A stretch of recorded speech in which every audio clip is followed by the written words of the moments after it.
Today's episode is sponsored by Chilling. Now, if you're not familiar with the Chilling app, it is the premier home for all things horror. Whether you're looking for scary stories, classic horror radio, podcast, and more, you can find it all in one convenient place. Now, you may ask, Swamp Dweller, what makes Chilling different from all the other apps out there? Well, Chilling has a groundbreaking, absolutely mind-blowing feature that no one else has. They have an ambient sound menu, which you can change at will during any story without interruption. If you want rain sound, you can have it. Thunder sounds, there it is. Or if you want some ominous spooky music, you can have that too, and it's all at the push of a button. There are thousands of stories on the app already and hundreds of hours being added every single month. There truly is no shortage of content. And the best part is that it's all exclusive content that you won't find anywhere else, including our YouTube channels. So what are you waiting for? Join me and many others today with your free trial to the Chilling app. You can use the link in the description to start that free trial today. Hey everyone, tonight we're back with another tragic murder mystery from the woods. This one has it all: death, violence, and corruption. So you know, viewer discretion is advised. We'll be discussing a triple homicide from 1960 where the suspected killer was ultimately cleared of all charges after many years of declaring his innocence. There's police corruption, the mishandling of evidence, conspiracy theories, and a few puzzling inconsistencies. Where did all of this occur, you ask? Well, that would be the Starved Rock State Park. It's located along the Illinois River in LaSalle County and is considered one of the state's most beautiful locations. This vast stretch of land covers over 2,300 acres, and it became an official state park in 1911. Its popular attractions feature waterfalls, 13 miles of trails, and 18 canyons with walls made of moss-covered St. Peter sandstone formed by glacial meltwater.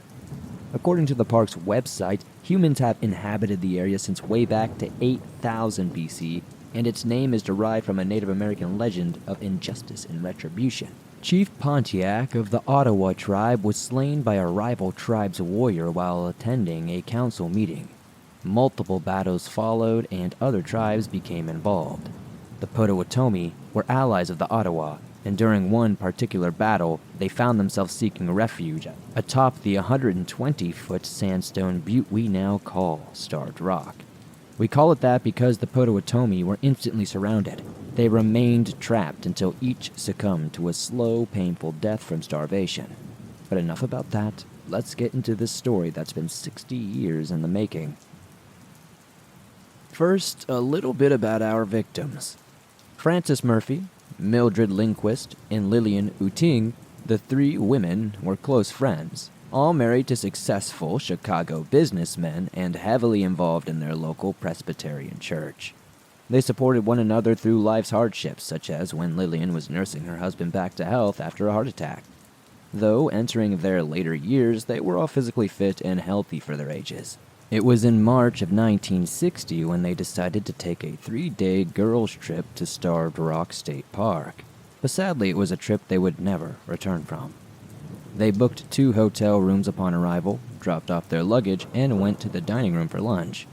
They were noticeably in good spirits and expressed to the staff how happy they were with the accommodations, all the while completely unaware of the devastating blow soon to come, or the lasting effects it would have on their community.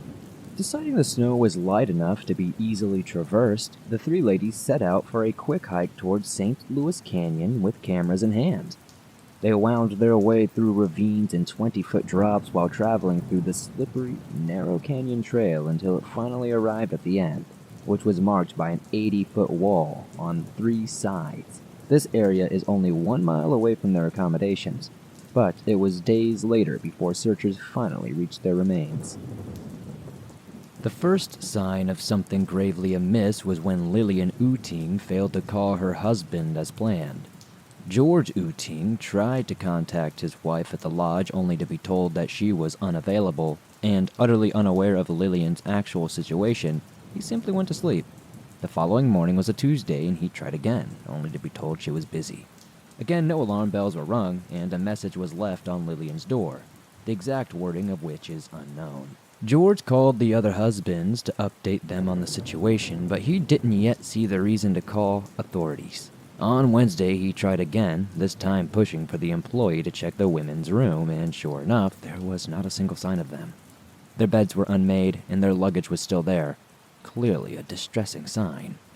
By this point, the women had been missing for over 40 hours, and due to police continuously brushing aside concerns from the worried husbands, 8 more hours would pass before the search would actually begin. Tragically, the search party would quickly discover the bodies of all 3 women lying side by side in St. Louis Canyon. 2 had their wrist bound with twine and their bruised legs spread.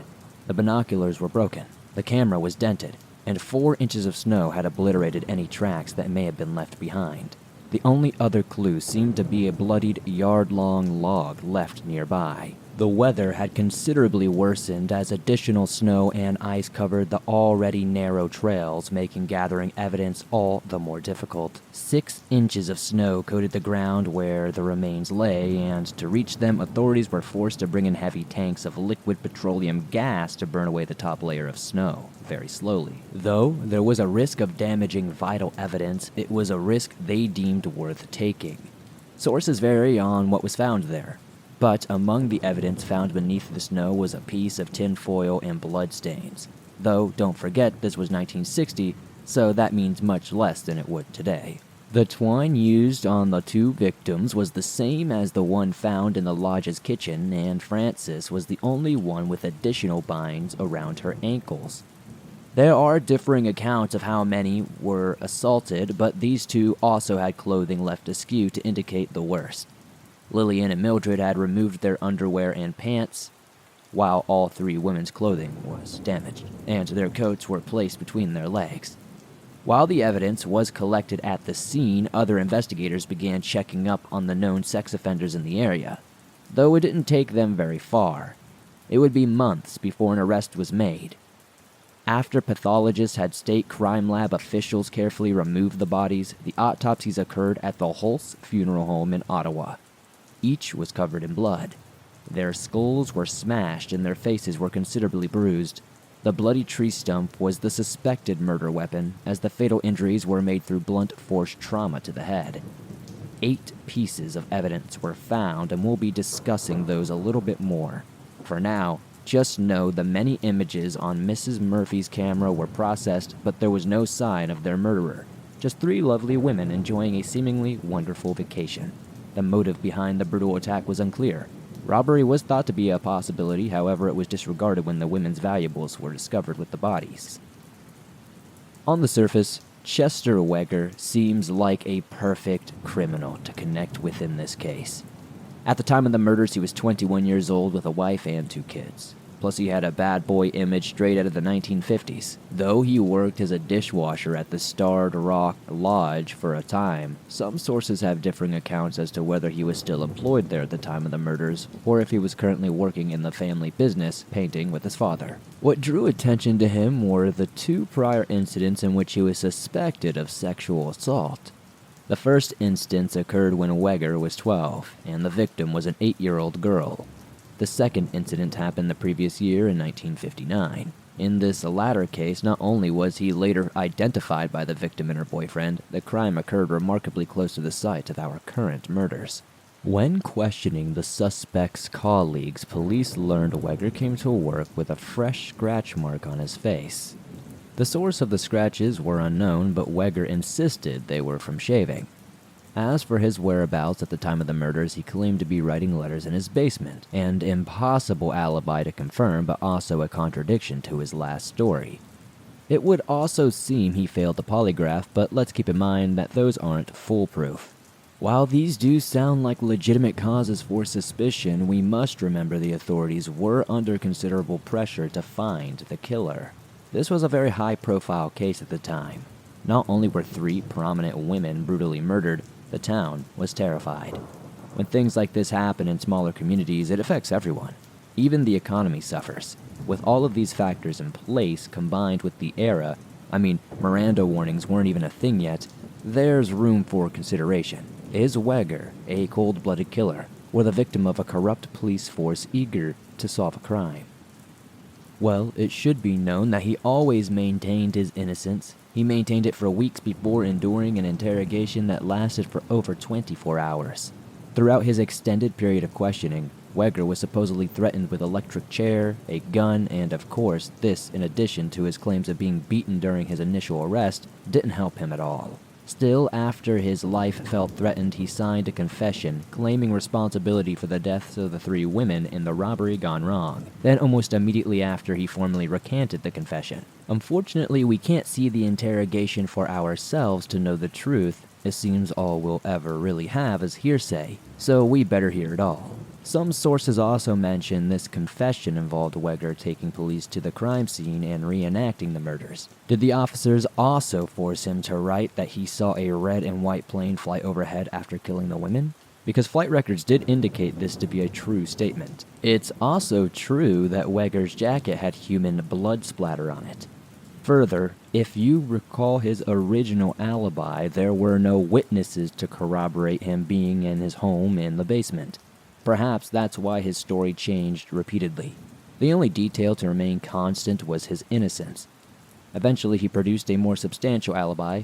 He claimed to be getting a haircut at the time of the murders, which others did attest to. While these discrepancies seem incredibly convenient, we should also remember this was several years after the actual events occurred and memories are fragile. Regardless of these loose ends, Weger's claims of innocence fell on deaf ears, and he was still convicted, not just for the deaths of Mildred Lindquist or Frances Murphy. On March 3, 1961, Chester Weger was found guilty for the murder of Lillian Uting, and he was sentenced to life in prison a month later on April 3rd. Thanks to one lone juror, Weger was also spared the death penalty despite the popular opinion thinking that he should get it. This left many upset that he would eventually be eligible for parole. Meanwhile, he served his time at the Illinois State Penitentiary and Pinckneyville Correctional Center as one of their longest-serving inmates in history. Over the course of his sentence, he was ultimately denied parole more than 20 times before it was finally granted in November 2019. It wasn't denied due to poor behavior or anything like that, but because he refused to show remorse and maintained his innocence for the duration of his sentence. When the Illinois Prisoner Review Board granted Weger's parole with a 9-4 vote, his family cried tears of relief.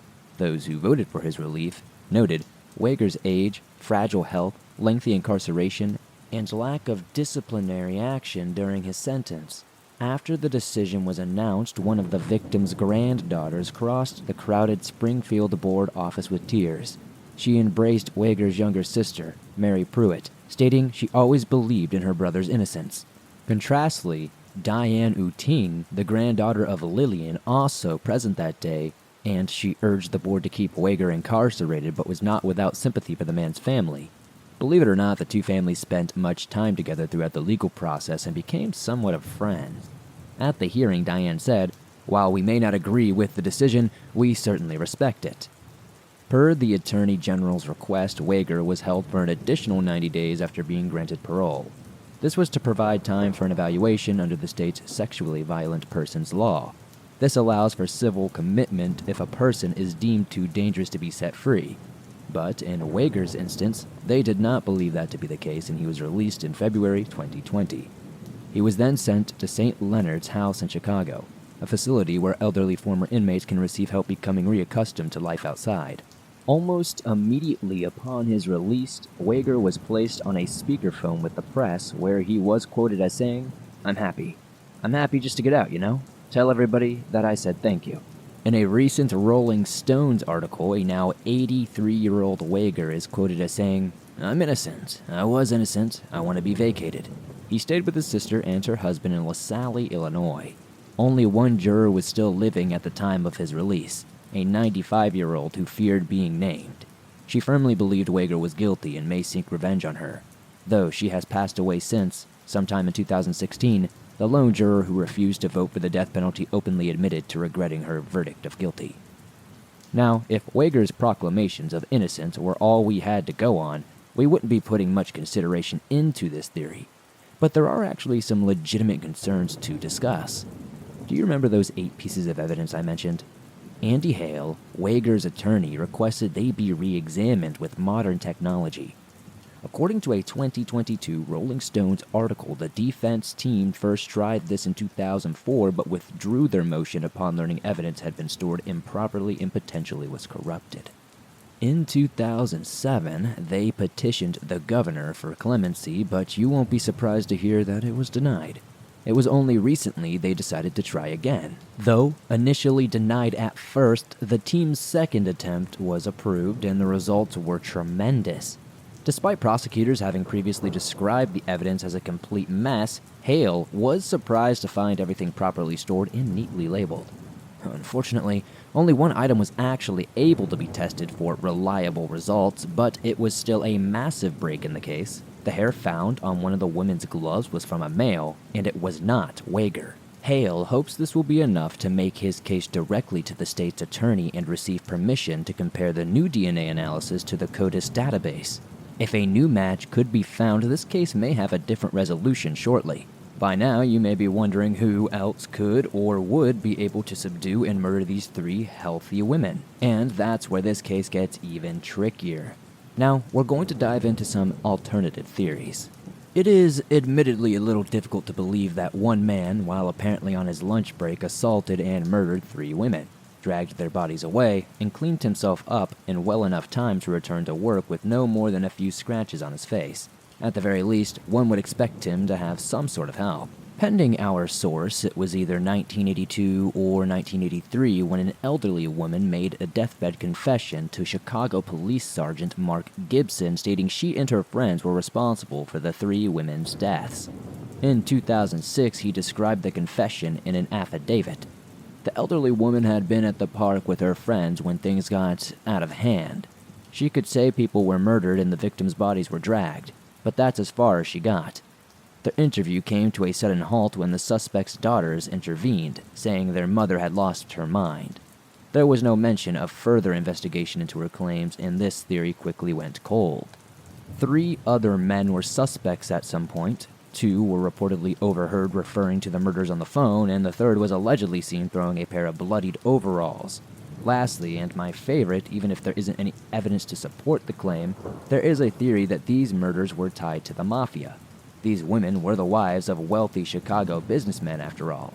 Who knows what their husbands may have really been into?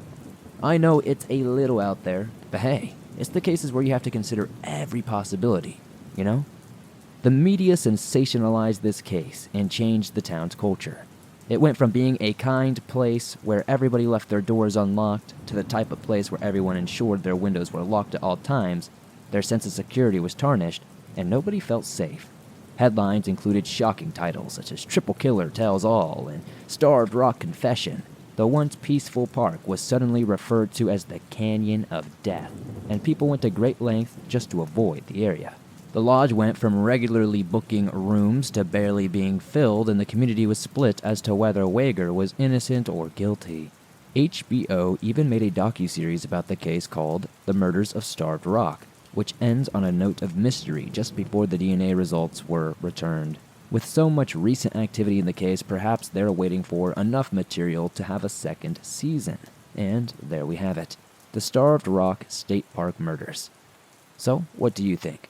Is Chester Weger an innocent man who finally gained his freedom, or a sadistic killer? Do you believe his confession was purely motivated by a corrupt police force? Is there any theory you believe in more than the others? Let me know in the comments.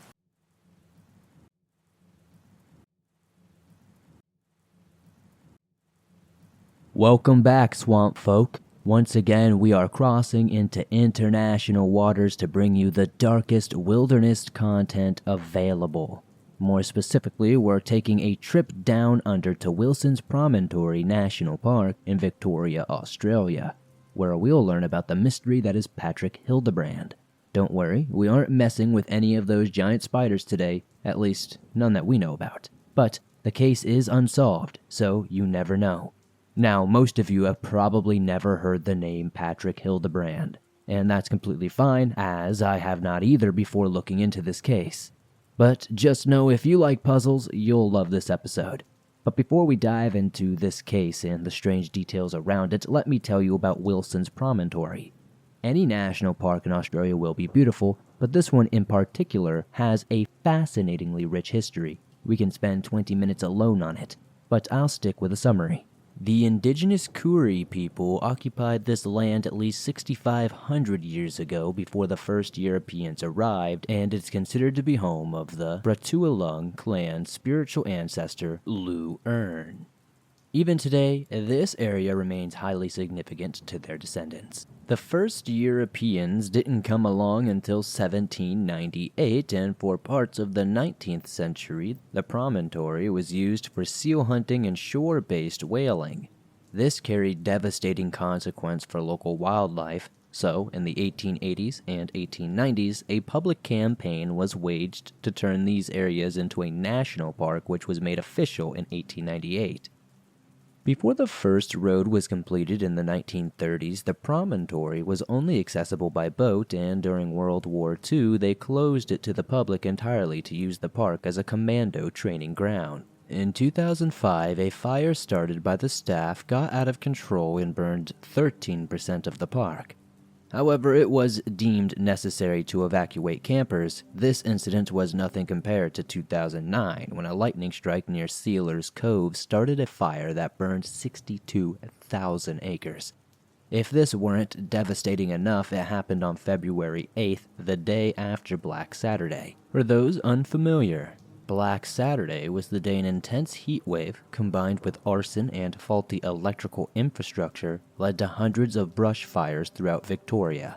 The fire stopped just a half a mile away from Wilson's Promontory's only community, Tidal River. Its camping area and park headquarters were left unaffected, luckily, and they could reopen just a month later. If fires weren't enough to deal with, March 2011 brought enough rainfall to cause major flooding, and the bridge over Darby River became severely damaged. This left Tidal River camping area inaccessible by vehicle for quite some time, and visitors were evacuated by helicopter over the following days. In Easter of 2012, before all the repairs were finally completed, well, that's Australia for you, am I right? Maybe we should find more of these, but before you decide, let's talk about Patrick Hildebrand first. I think you'll find this case as interesting as I do. In 1987, Patrick Hildebrand was 9 years old and living in Dandenong, Victoria, with his mother, Christine, and 2 brothers. One of these brothers, Joe Hildebrand, actually grew up to become a journalist who has worked for several Australian publications and news outlets.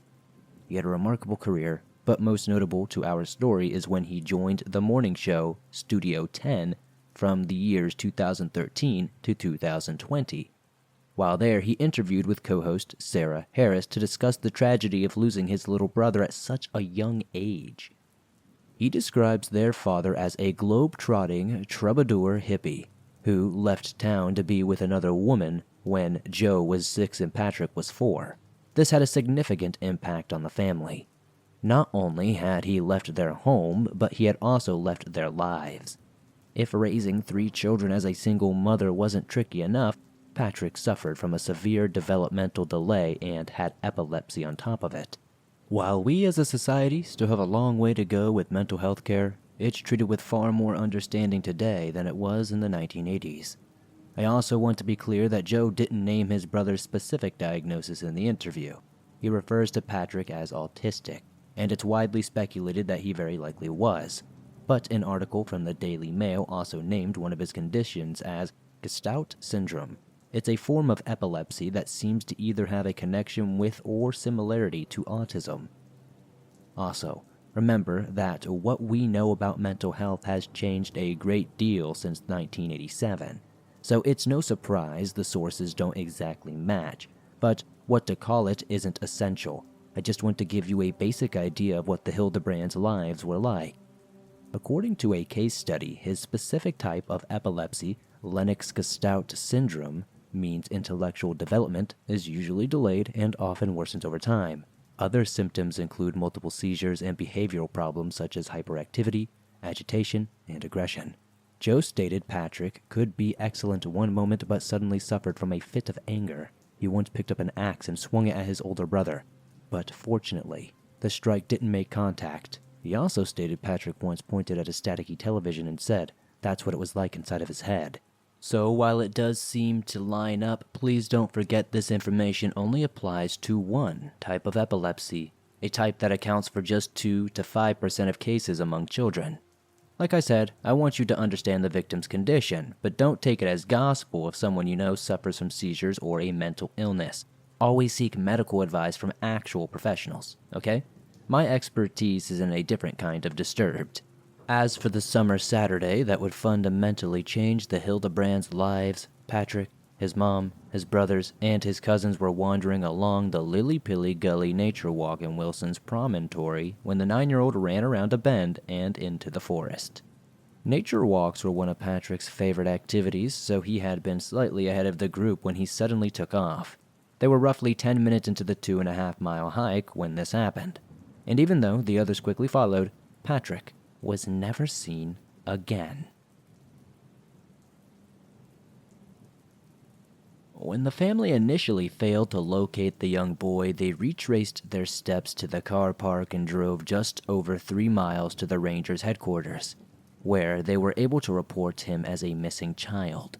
Rangers wasted no time embarking on a piecemeal search, but their efforts were halted on behalf of the evening fog. The following morning, the police search and rescue took over, and an entire operation was officially underway. It was one of the largest manhunts in Victoria's history, with more than 130 men and 3 helicopters, but for all of their efforts, investigators were never even able to definitively determine if the boy was taken or vanished on his own.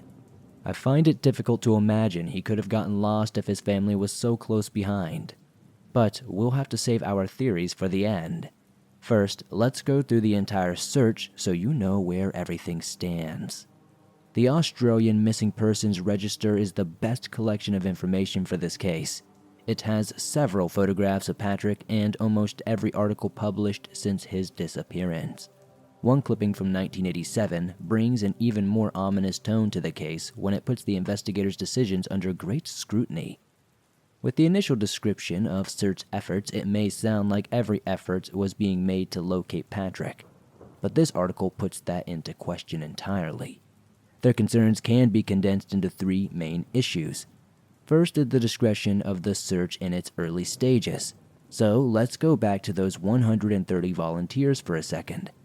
They started their search from where Patrick vanished, and by that afternoon they had found a bed of ferns where Patrick's yellow hat, only a few hundred yards away, was found. The police then marked out a roughly 1-kilometer rectangle in that area encompassing these 2 points. Searchers went through everything inside the perimeter. They left no stone unturned in their efforts, which is actually kind of a problem unto itself, as you'll soon see. This is how the rest of Sunday was spent, and when the day ended, lead investigators made a critical decision that would significantly impact Patrick's case's progression.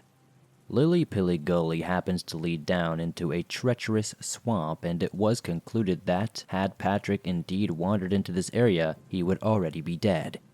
If they had any hope of finding him alive, it would be in the dry uplands. Therefore, Monday morning, lines of searchers stood at arm's length as they fanned out from the original starting point. Bushes and shrubs were flattened as they moved along the paths, marked with tape, and at night helicopters scanned the area with heat-seeking infrared equipment. Don't forget to factor in that Patrick suffered from severe developmental conditions and seizures.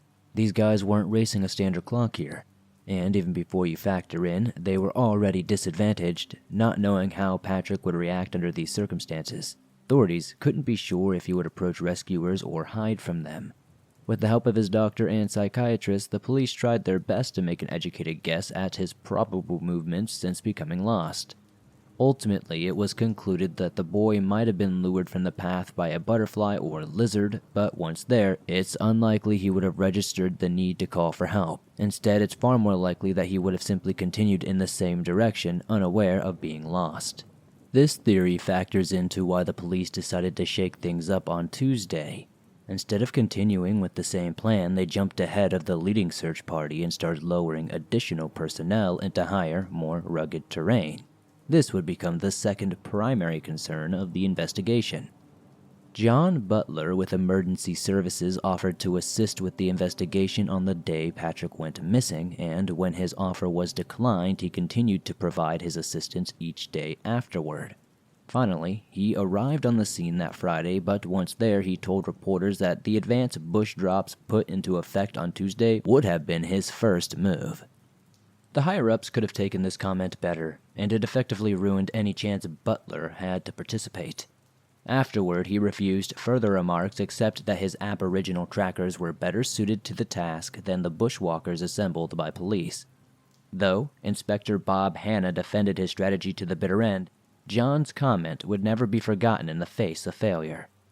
Finally, this brings us to our third main issue, arguably the most concerning.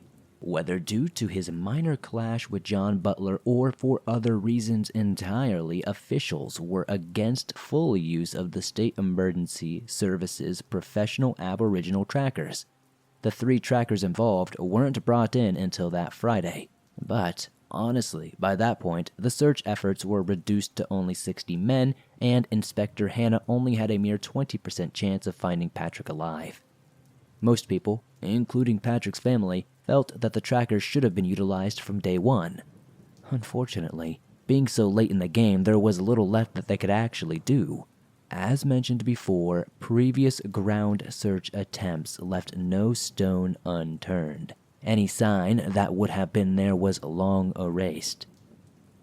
Why did they not use the best trackers their country has to offer? Well, I keep seeing that Inspector Hanna actually had the option to use them from the beginning, yet decided to stick with tactics that had been proven successful in the past, namely search and rescue teams and the most advanced technology of the time. While present, the trackers were taken to a footprint near where the yellow hat was found. Even after casts were made, it could never really be confirmed as belonging to the little boy. By Saturday morning, only 15 men were left, and by that afternoon, the search effort was called off altogether. Not everything said about the searchers was negative, though. A 2013 article from The Australian quoted a senior volunteer searcher saying, "We searched so hard and for so long. People put so much effort into it. We were loaded into helicopters, winched down onto the ridge, marched down, and then winched back into the helicopter to do it all again the next day. The vegetation was incredibly thick, but the entire area was completely trampled by the 5th day. We didn't know what more we could really do, honestly." He also shared a story of a senior sergeant, saying he had a son roughly the same age as the missing boy. For years after this incident, the sergeant would still go down to search in his own time. But sadly, it seems he suffered a little bit of a breakdown due to sheer disbelief that they could not find Patrick, even after their abundant resources. Before we start poring over the possibilities, I would like to share that Joe Hildebrand had to say on the matter. When asked what he believed, he responded, "I just honestly don't know. You sort of try not to think about it." When asked if he believed in the possibility that Patrick was still alive, if he could have found his way toward a road, Joe was understandably hesitant to answer, but the few words he did say said so much. "I think that's just probably where madness lies." Everyone grieves in their own way, and this is one of the healthier ways I've seen, so bravo. Anyway, on to those theories, and let's start with the one most people believe. Did Patrick simply wander off on his own? Could he have been distracted by a butterfly, as officers theorized? It's a shame the trackers couldn't look over the area before it was trampled. We could have learned so much more. How did he get away that fast if he had run ahead into the woods? Well, the sad fact of this all is, it happens all the time. The wilderness can be as cruel as beautiful and doesn't play favorites. It gives and takes without prejudice or sympathy. As for wondering if Patrick would respond to searchers, if he were autistic, they tend to develop powerful interest in certain things, and if he felt this way with nature, it's feasible he could become distracted enough to not understand the consequences of venturing off or maybe not even notice his name being called at all. The Australian outback is enormous, and 9-year-old boys are typically small creatures. That's just physics. Then there's the yellow hat. It was the only sure sign of Patrick that was found during the entire search effort, and Joe said it was very special to his brother. He didn't believe Patrick would ever simply take it off and leave it there. That leaves two possibilities that I can see. One is that he may have had a seizure and become disoriented or injured himself in a fall, while the second possibility leads us to the next theory. What if he was taken? It would be straightforward to lose his hat in a struggle, but if there was a struggle, how did no one notice signs or hear his cries for help? It's hard to say if he could have been lured away. Some children, whether neurotypical or divergent, are more trusting than others. If he felt safe in the forest, he may have been more at ease than in an everyday situation. No evidence of foul play was ever discovered, but you guys know how I feel about these situations. I've said it before, and I'll say it plenty more. The absence of evidence is not evidence of absence. An astronomer named Carl Sagan said it first. Thanks, Carl. He wasn't even an investigator. Knowledge is power, kids. Soak it up.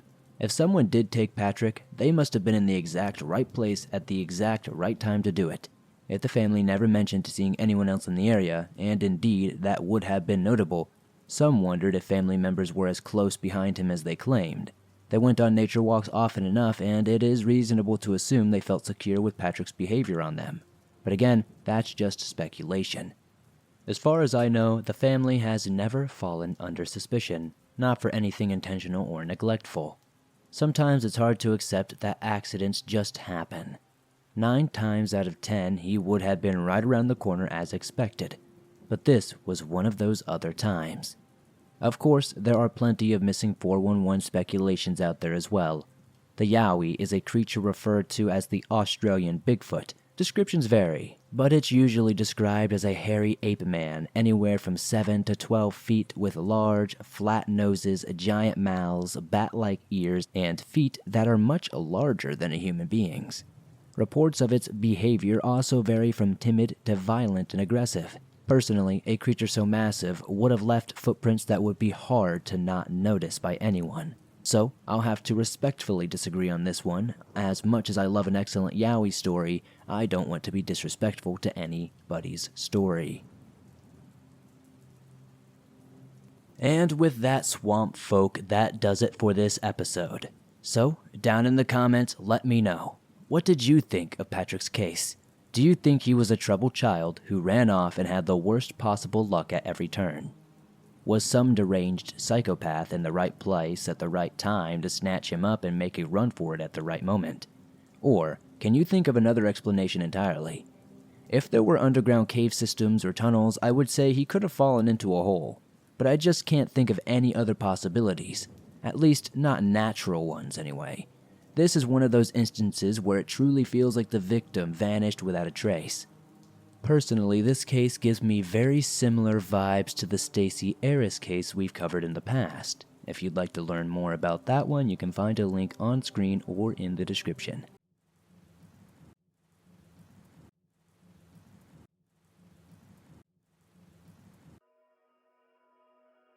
Welcome back, swamp folk. I have a fascinating mystery to share today. I promise you, you will love it. This one occurred in the Daisetsuzan National Park, established in December 1934 in the mountainous center of Japan's northern Hokkaido. It's the largest national park in Japan. Its name translates to the Great Snowy Mountains. Before we dive into our actual topic, I want to share an exciting piece of information I discovered in my research. According to a local article, the people of Hokkaido have long revered the Daisetsuzan Mountains as a sacred place. In their native language, it's called Natap Kamui Sur, which means the mountains towering over the great wetlands.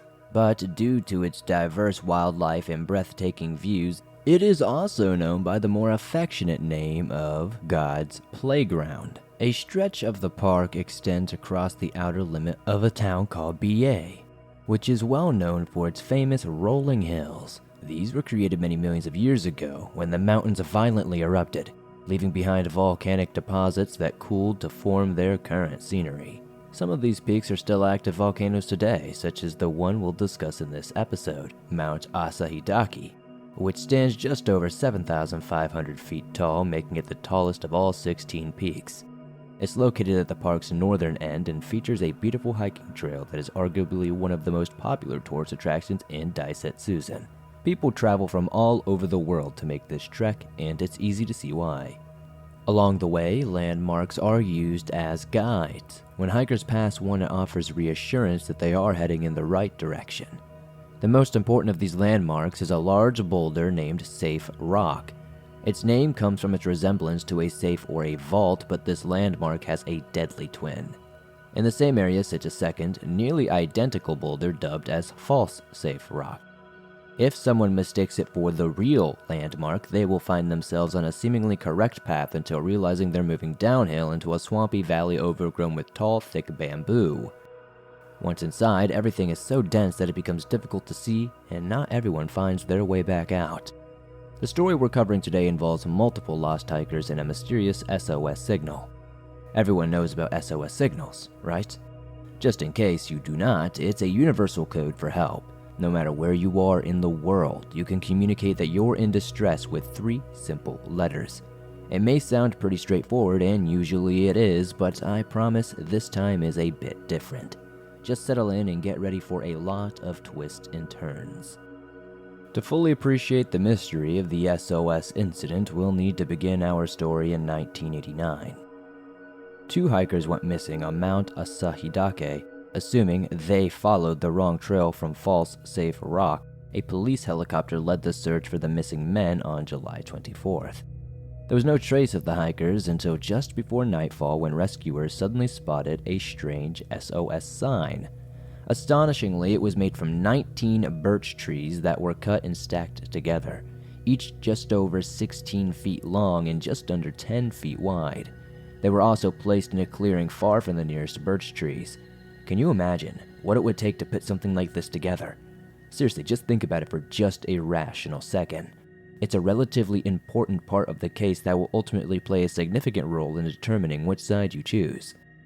According to online sources and Wikipedia, the searchers quickly turned back to land, and while there was still no sign of the missing hikers. At first, though hungry and dehydrated, they had no severe injuries and were none the worse for wear, especially considering their circumstances. They were given food and water on the way to the hospital where they could fully recover. When officers later praised them for making such a clever SOS sign, without which they indeed would not have been found, the hikers had no clue what they were actually talking about. This was completely unexpected. If they had not made the sign, then that begs the obvious question, who the heck did? I want to note here that some accounts vary as to whether or not this conversation happened in the helicopter or while the 2 men recovered in the hospital. The details are a little bit lost in translation, so I do apologize. Regardless, it was quickly confirmed that the rescued hikers had not, in fact, made the SOS sign. They weren't even aware that it had existed.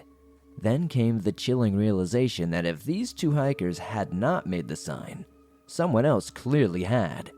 Someone who was still down there, potentially needing help. Before we move on to the next search, can we take a moment to appreciate what an insane stroke of luck this was for our 2 missing hikers who did make it out alive, though? Without even knowing the sign was there, they just happened to be close enough to reach the investigating rescuers. And had anything gone differently that day, it's possible the sign wouldn't have been discovered at all. Don't forget, they only found it just before nightfall. Given the late hour, the search party could not return until the following morning, but it was back in full force at daybreak. Kenji Iwamura. The SOS sign was located 2.5 miles away from the peak of Asahidake, and an extensive search of the area was conducted. It wasn't long before a gruesome discovery was made as the authorities began collecting bones scattered around the sign. They were old, broken, and bore traces of animal bites, some of which may have occurred while the victim was even still living.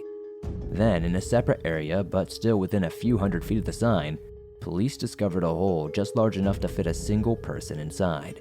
It contained an unusual assortment of items, such as amulets, a human skull, a tripod, 2 cameras, a notebook, and a pair of men's basketball shoes. But the most important discoveries were concealed within a backpack. They were a tape recorder with 4 cassettes and a driver's license belonging to Kenji, a 25-year-old office worker from Aichi Prefecture, and had been missing since July 10, 1984. Kenji had set out on his own hike up Mount Asahidake, but when he failed to appear for work a week later, his parents reported him as missing. Unfortunately, no trace of Kenji was ever found until this discovery 5 years later. At first, the cassette tapes seemed to feature nothing more than theme songs of the time's popular anime, but once listening, the authorities made another unbelievable discovery. Kenji recorded a final message over part of one of the tape's original contents, a statement in which he desperately begs for help that will never arrive. Even though the message was recorded in Japanese, the man's panic and desperation transcends any language barrier. The original clip is said to be over 2 minutes long, but the part of the message that translates to, "I'm on a cliff and can't move. SOS, help me. I'm at the spot where I first saw the helicopter. The bamboo grass is too deep, and I can't go anywhere. Please lift me from here." Now, considering the message specifically said SOS, you may presume he was the one to create the sign, and maybe he was. But this theory has several problems. First, however, we'll get through the official story, and then we'll break down all of the discrepancies at the end. Before we move on though, I will play a quick snippet of the part that I just translated for you so you can hear the actual desperation yourself in the voice.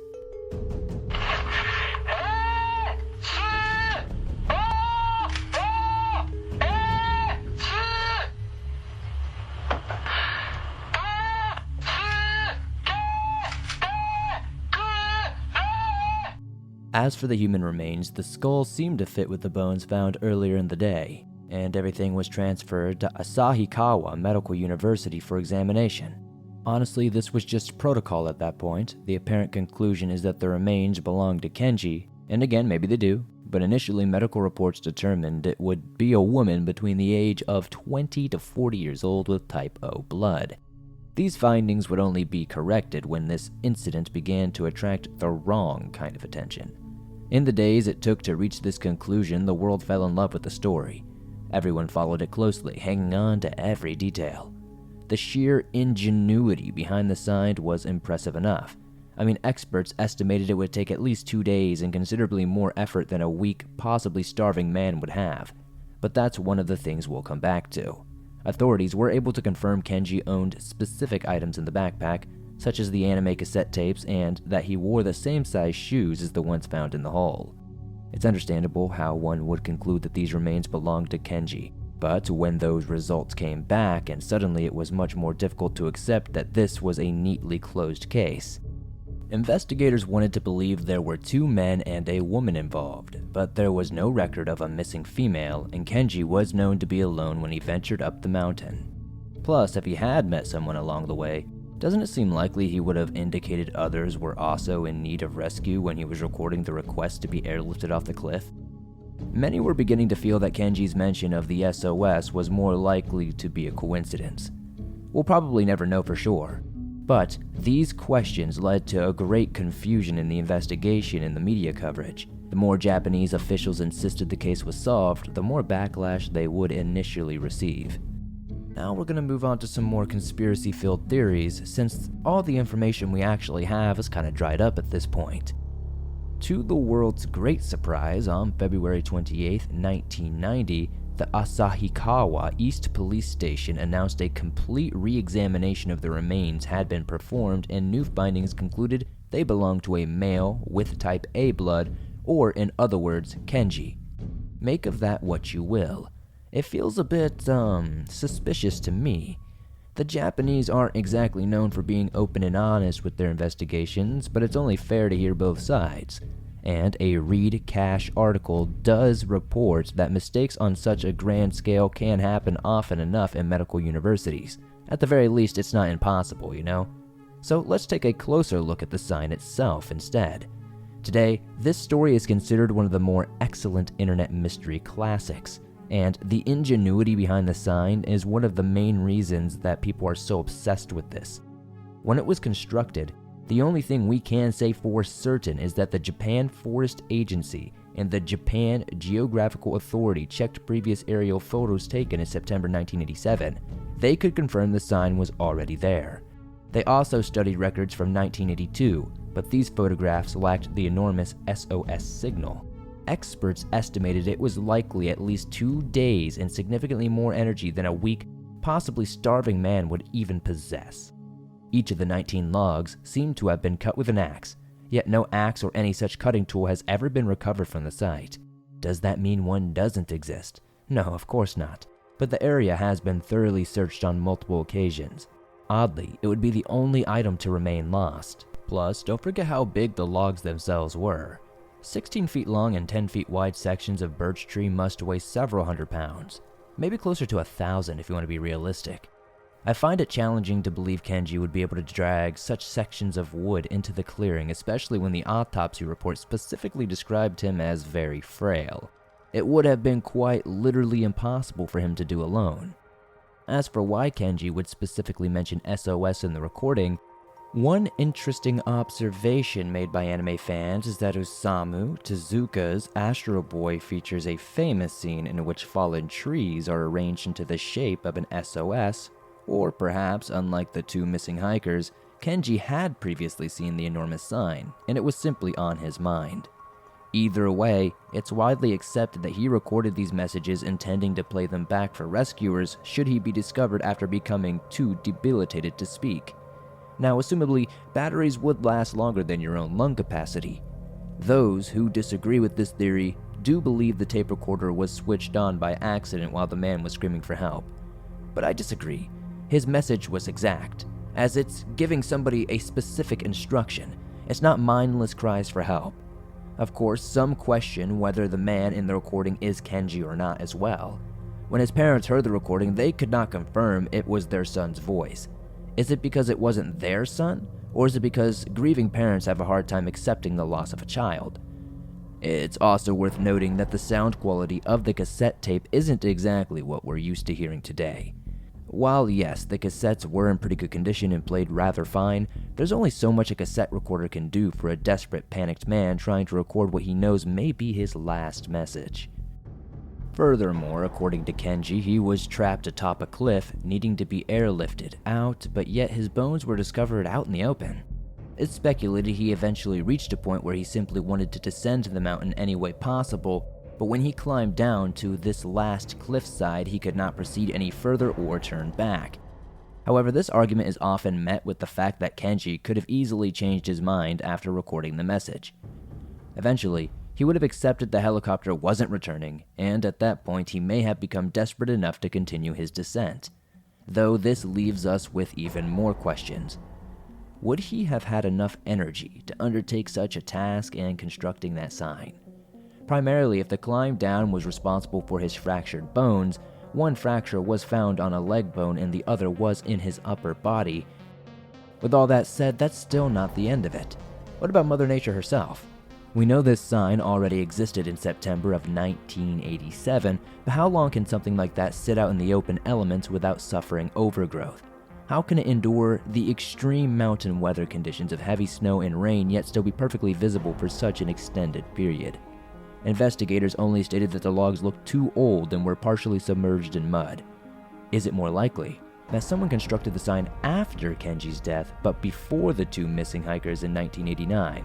Because there are still plenty who believe Kenji is still responsible despite these contradictions. And unfortunately with that, there's not too much more I can cover without kind of running in circles and just covering theories that kind of are based off other theories, and, I don't want to waste our time. So with that, what do you guys think is going on here? Maybe it's not the pretty staggering evidence that it seems to be at first glance. What do you think? Did Kenji make the sign, or did someone come along after him? Did the bones actually belong to a missing woman, or are they actually Kenji's? Were Kenji's bones never found? Could those body parts be less of a match than we thought? Did the medical university receive 2 different results based on which bone was tested? Let's hope the mistakes weren't taken that far, right? Seriously, this was actually a very fascinating case to research, and I highly recommend viewing the articles for yourself if you want to learn more. But first, you have to let me know what you think in the comments. Shrek will be angry if you don't, of course. We gotta stay safe out here in these swampy streets. While you're at it, be sure to slap that like button, be sure to subscribe if you're new, and turn on notifications as I upload brand new videos nearly every day on cases just like this.